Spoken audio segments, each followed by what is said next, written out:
So I see all this stuff happening from COVID-19, and people are asking me to have all sorts of takes about it.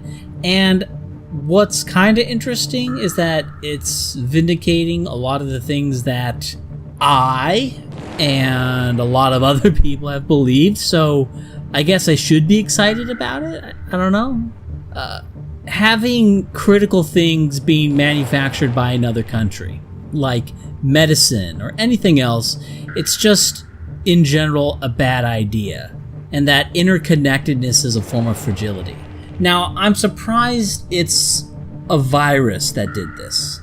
But that aside, sure, obviously, if you're importing stuff from other countries, if you have other people from other countries just waltzing to and fro, people in one country owning things in other countries, then whenever something stupid happens in one country, you're going to be affected by that. Whereas if all the countries are more sealed off from each other, in all ways, crises don't have the same sort of global impact. They're localized.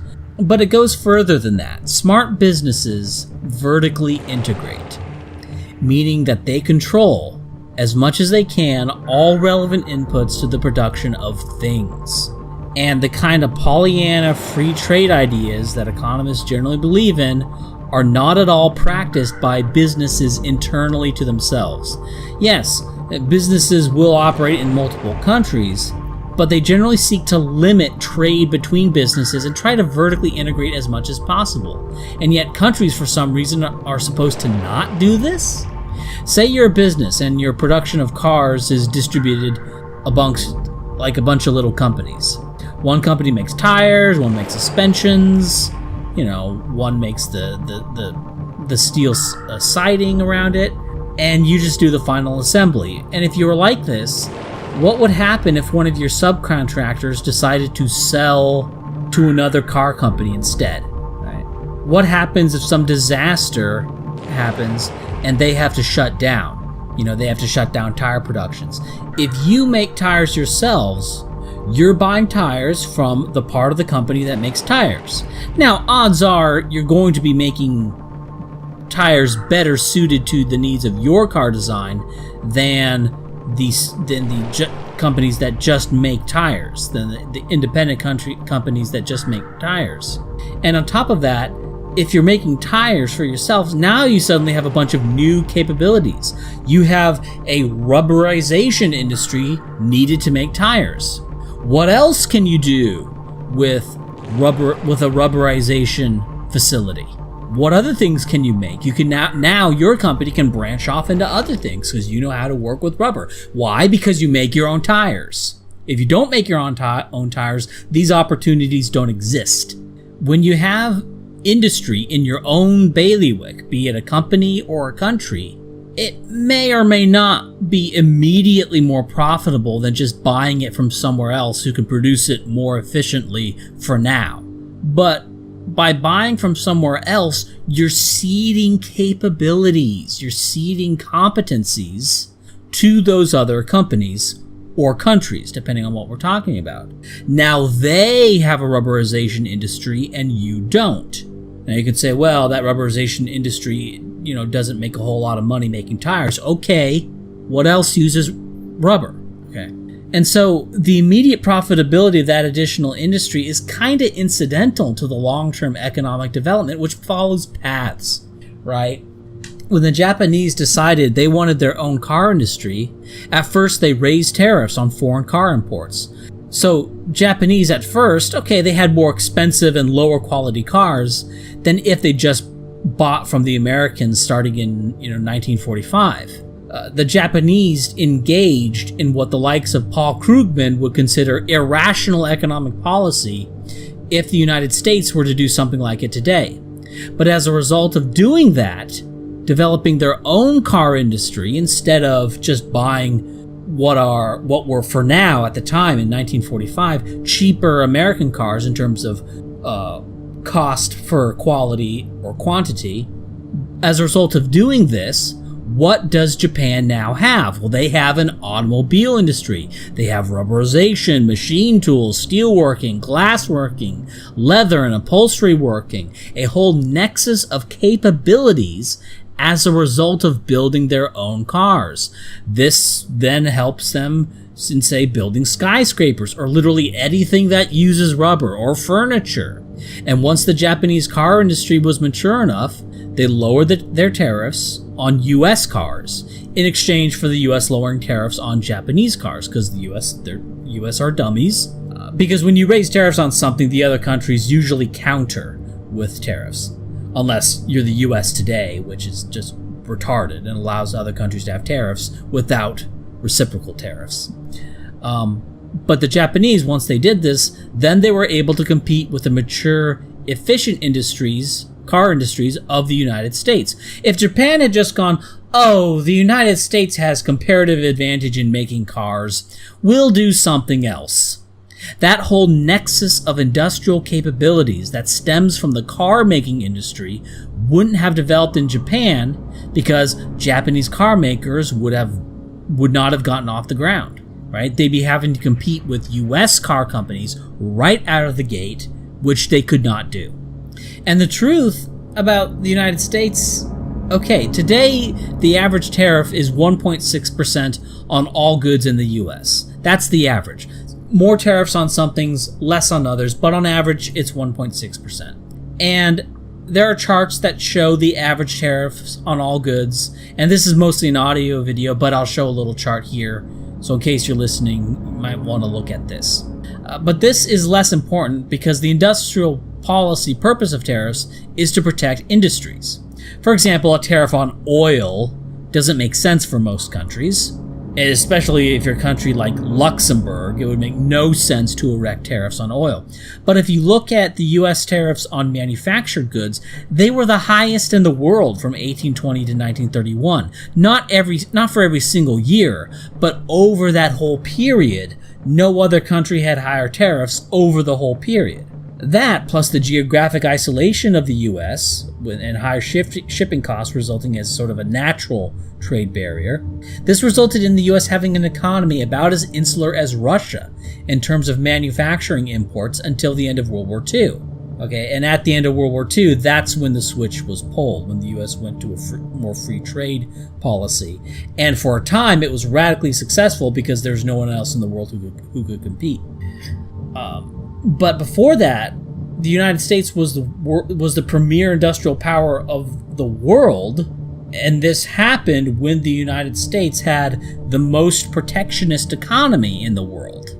To square that with, oh, the U.S. developed because of free trade is just, you can't. And more than that, the United States, not only was it a big industrial economy in an absolute sense, it was one that had vertically integrated capabilities.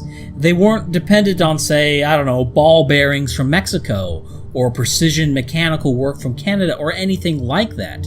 And what the U.S. had, these weren't globally competitive industries before World War II. They're not now, really, but before World War II, they weren't globally competitive industries. Now, were they more or less efficient than, say, French steel production? Was U.S. steel production as efficient as French steel production? Who knows? But no country back then would be so stupid as to say, oh, France is 5% more efficient at producing steel, so by the law of trade, we must no longer have the capability to produce steel and all of our related industries surrounding it. And we must now be dependent on the whims of French politics and businesses to decide if we have a reliable supply of steel. And in the future, we may have to get into bidding wars on French steel if, say, Germany or Russia starts to expand industrially, right? When you get away from these abstractions like, well, Bob is better at growing tomatoes, Bill is better at growing potatoes, they should each specialize, and blah, blah, blah, blah, blah, blah. No, you need to make your own stuff. Now it's yours. Moreover, buying from your own production, even if it's less efficient, it still may be better economically for the whole country. Think about a household. Do you pay a professional to fix the fence, or do you pay your son to fix it? Your son will take longer and do a worse job for a given amount of money or resources you put into this project. But guess what? All that stuff goes into your son. It stays in the family. And what else? Your son just got a little bit better at fixing fences. So you've grown the capabilities of your family while keeping the resources needed to fix the fence within the family. And so whether or not it's better to just hire the professional, that becomes an equation, and it's an empirical question. It can't be solved theoretically. Because when a country imports something, they are destroying their own industries or potential industries that would have emerged if they committed to producing it themselves, like the Japanese with car industries. Say the US imports German kitchenware because you get better quality for the same price or quantity for the same price. The cost for quality is higher in Germany than if you produced in the US. Okay, so say Germans are 10% more efficient at producing kitchenware. Well, if you do that, you say, well, they're 10% more efficient, we'll just buy from the Germans instead of producing it ourselves. Well, now you've destroyed the US kitchenware industry, or some proportion of it that can't compete with the German kitchenware industries. So what are those people that are now out of the job, what are they going to do? Well, there's a chance they'll do nothing, and that's a reality, is that some proportion of displaced workers do not find anything to do, and they're permanently unemployed. That the sunrise industries simply never come into existence for all of the people that lose their job, right? But then you have to take into account the value of the sunrise industries versus the value of the industries you lost, because they then go off and do something else. How valuable is that something else they do? You're saving 10% on the cost of kitchenware. Kitchenware is now 10% cheaper up front.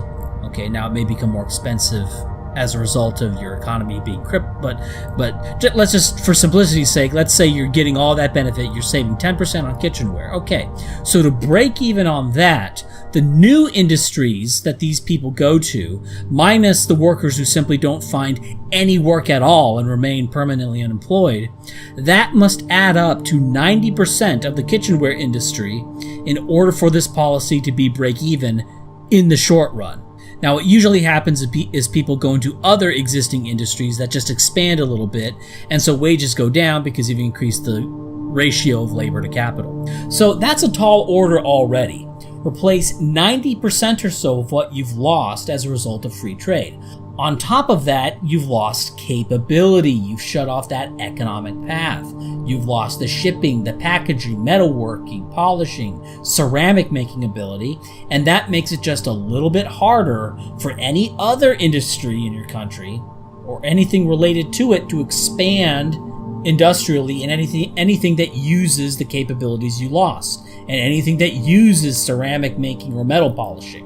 On top of that, now you're dependent on some other country for your kitchenware.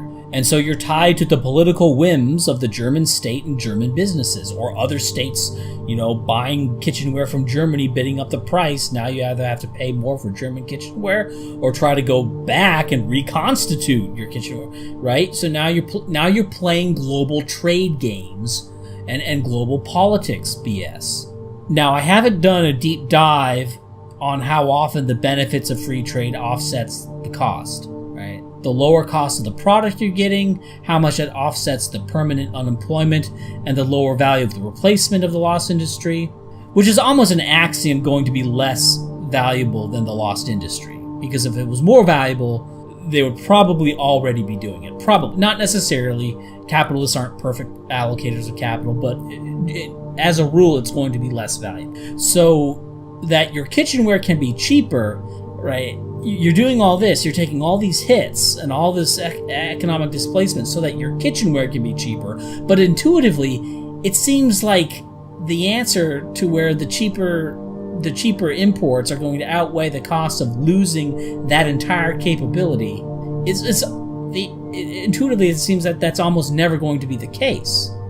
And this is only in the short run. That's not taking into account the cost of closed-off economic paths. You've just lost capital. Capital is a relatively immobile and hard tool. And so now you have to invest in these sunrise. They're not free. They don't just pop into existence. The replacement work for these people. It then costs you to create that, right? They're not going to be doing kitchenware, so now they're sort of downgraded into, berry farming. Well, now you have to set up the berry farms, which involves, planting the trees and getting the irrigation systems set up, getting the distribution set up. You have to get you need trucks to ship everything, right? You have to set everything up for that. And that's not free. The sunrise industry is going to pop into existence, so there's a cost to that because we're not using this thing we already built, so all the capital that went into that is now not worth much. You can transfer some of it, but it's relatively immobile and hard tooled, and now you have to invest in this new thing, right? So there's a cost there as well.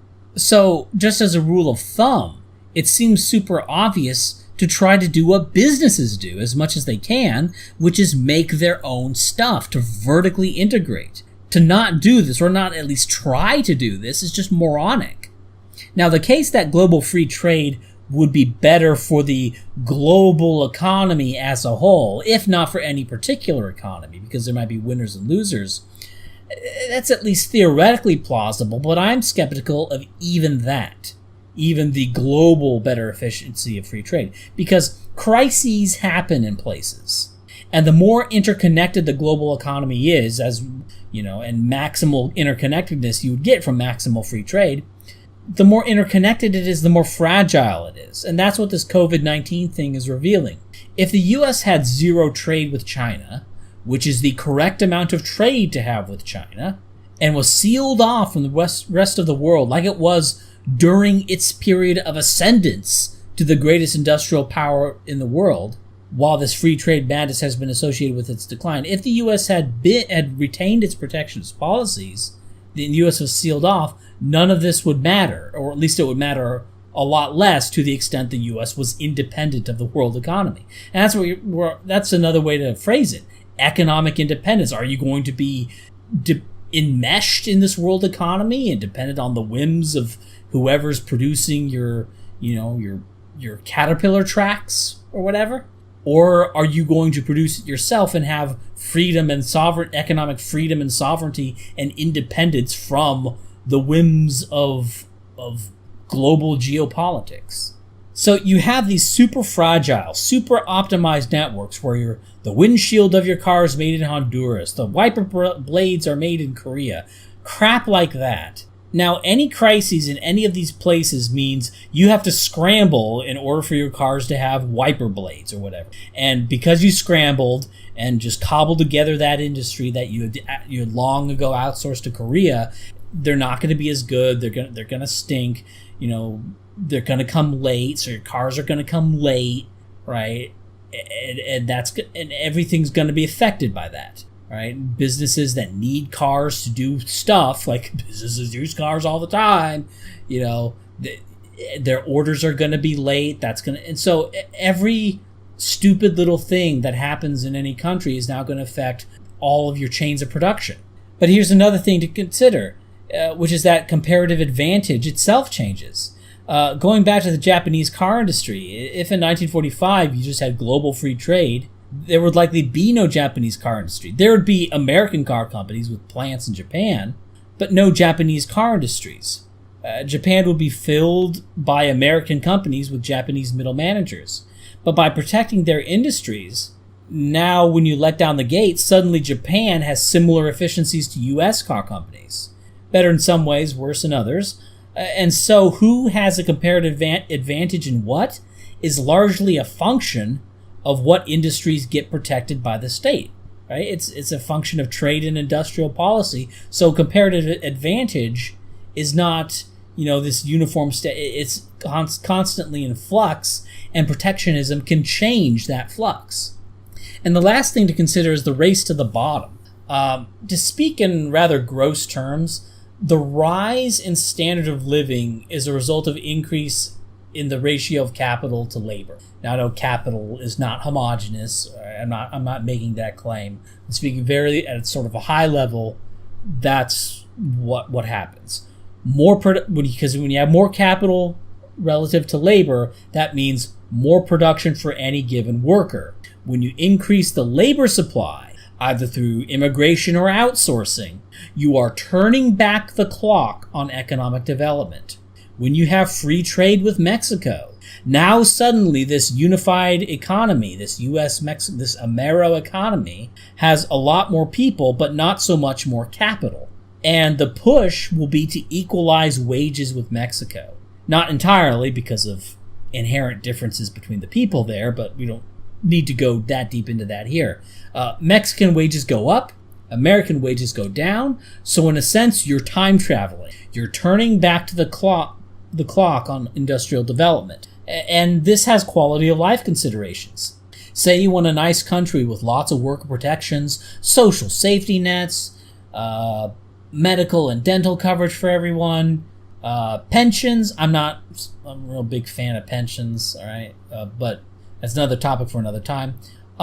These are things that labor movements fought for. And they fought for, to, in a roundabout way, establish worker control of the means of production, right? More and more of what is produced is going to the workers, less into other capital investment, and workers are now more in charge of what's being made. This is the evolution of healthy capitalism, okay? As much as unions may not like that, a lot of unions may think of themselves as socialists or whatever, really they are, the late stages of healthy capitalism. This is where capital becomes so abundant, but labor doesn't, that labor can start beginning to bargain for all sorts of goodies. And unions are just a manifestation of this reality. This is the way in which standards of living rise. Or this is a way in which standards of living rise, right? Union-derived benefits. That's just one manifestation of that. But with free trade, the unions are dead because labor doesn't have the bargaining power it used to. And so the U.S. is going back in time to early capitalism because that's where all these brown countries are. And always kind of will be, okay? And so what they function as is just an infinite capital sink that allows, these people to relive the good old days of the insane profits of early industrialization when labor couldn't do squat because brown populations will grow until literally the planet can't feed them, and they don't develop anywhere near the amount of competing capital that white populations do. Now, I and people like Bill Gates and other, wealthy capitalists know that this is because of genetic differences, right? While the masses deny it. So it's weird, this sort of this elite mass, like basically the elite, they're all hereditarians and race realists for the most part, whereas the masses are egalitarians. But whatever you think the reasons are, the reality is that these people don't develop a middle class for whatever reasons. They don't develop competing capital within India, for example, to anywhere near the ratio you get in white countries. Yes, there are rich Indian businessmen, but India's GDP is roughly that of the United Kingdom, despite having a population about 25 times the size. That's why they love outsourcing to the brown world. Less capital, more labor, higher profits, drive wages down, and they can be the robber barons forever. And okay, to the lowbirds here, robber baron is a figure of speech. I know that was overstated at the time. Okay, in fact, if you know my history, I know that better than anyone. I'm just using that as a figure of speech, right? People know what it means. But all this stuff, all that outsourcing of capital, it's not for your benefit. It's them wanting to relive the conditions of early capitalism to when labor couldn't bargain for squat, and they want to drive you down to that level. And so if you're free trading and you want nice things like, higher wages, the 6-hour day, universal medical and dental coverage, you're going to have to compete with countries that don't mandate such things from the state and whose labor can't bargain for such things from the companies. And that's why free trade is often referred to as a race to the bottom. And so with this COVID crap, not only do you have the long burn incurring damage done by free trade and outsourcing, now you have some bat virus from China affecting your life. This wasn't the case in the past. Oh, something's happening in China? Oh, well, now you can't work. All right? Back then, people would say, what does that have to do with the price of tea in China? Because the price of tea in China didn't matter because it was over there, right? And it was, first off, it was a smaller economy, but more importantly, it wasn't connected. It was there. We weren't connected to them, and so China's problems weren't our problems. We're connected to China, so now China's problems are our problems. So as it happened this time, it's a virus. Okay, but it was something, say it was a famine, or say it was some political revolution in China, or say China decided to invade South Korea. Well, China, produces 80% of our medicine? I'm not sure how they weight each medicine, but broadly and grossly, we'll go with 80% of quote-unquote medicine. Fine. But why? Why would the U.S. allow this? Right? Who are the idiots that allowed this to happen? And why did they... well, they did it because it's cheaper to make it in China. So if the U.S., for example, were to have to go to war with China, well, now we're going to have to cobble 80% of our medicine production, right? Like, instantaneously. The whole system is so fragile. And for what? For what? So that, the real wages can go down since the 1970s? So that, we can't continue to reduce the hours we have to work in a day, went from 12 hour to 10 hour to 8 hour. We should be going to 6 hour. But if anything, it's going up from 8 hours. If anything, people are working more than 8 hour days now, right? For what? So they can go into more debt? So they have to pay more for dental and medical? So that they can't have pensions, right? Irrespective of how I feel about pensions, for not being able to get a job out of high school that can comfortably support a family of 5. Nobody would have made this deal if it were up to a vote. And on top of all that, all the stuff we use is produced in manufacturers scattered across the 4 winds all around the globe, and any stupid little political revolution in Latin America this week means that tractor production is down 80% because our O-wings are made in Honduras or whatever. Right? The truth is, the United States does not need to trade in any manufactured goods.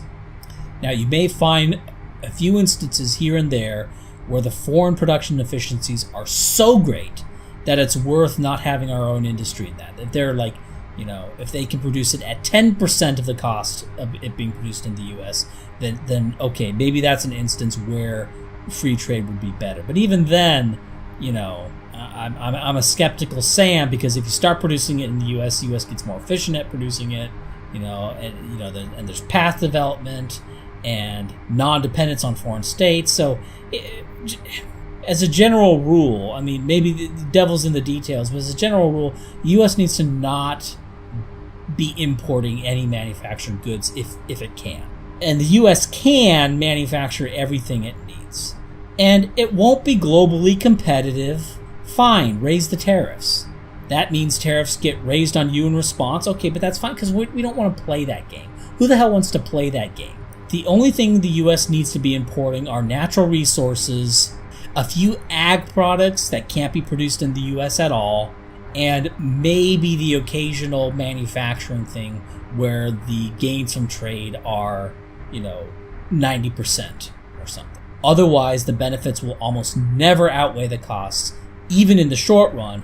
And in the long run, it reduces our economic capabilities and paths to development, and it prevents us from having all the nice things that the unions fought for, because we're stuck in a race to the bottom with Burma and Bolivia, and we're dependent on, the goings-on and geopolitical nonsense.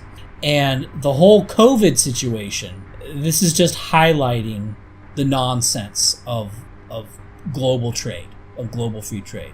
It highlights the fragility of this and the stupidity of not being in control of your economy and just blowing it out to the 4 winds.